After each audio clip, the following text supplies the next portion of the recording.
Ito lang ang ginamit natin. Tubig ng buko.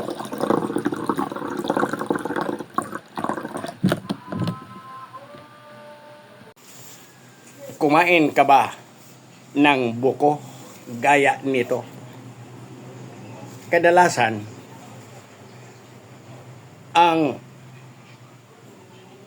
mga tao, ininom mo lang ang tubig at kinain ang laman. Yun lang ang ginawa nyo.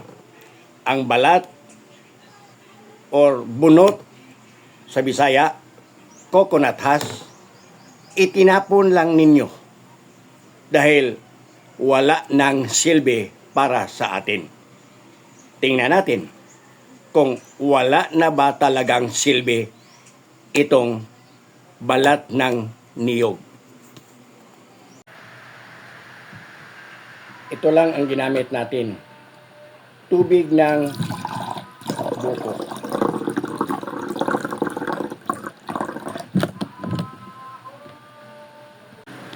Akala natin wala na itong silbi. Pero kung tumaas ang pressure ng dugo mo, magkuha ka nito, ganito kalaki.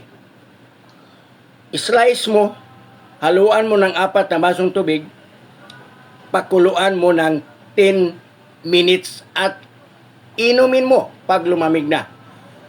3 times a day. Bumaba ang pressure ng dugo mo.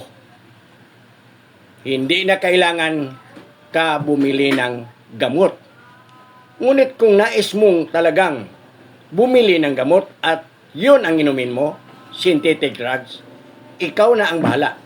Binigyan lang kita ng idea na wala kang gastos pag-maintain, pag-alaga sa iyong kalusugan kung gusto mong hindi mangyari na ma-stroke ikaw dahil sa pagtaas ng pressure ng dugo mo.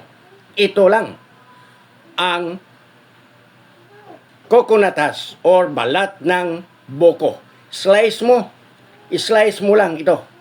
Mga 4 ka slice or 5. Pakuluan mo. Yun lang. Hindi ko kayo pinilit na maniwala. Pero kung gusto nyo, i-search nyo ang Google, health benefits of coconut husk. Makita nyo na talagang may basihan ang content ko sa inyo. At kung paano ilaga, walang naka-indicate doon.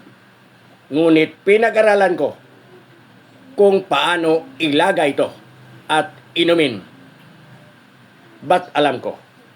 Dahil ako ay herbalist. Please like and share and subscribe my YouTube channel.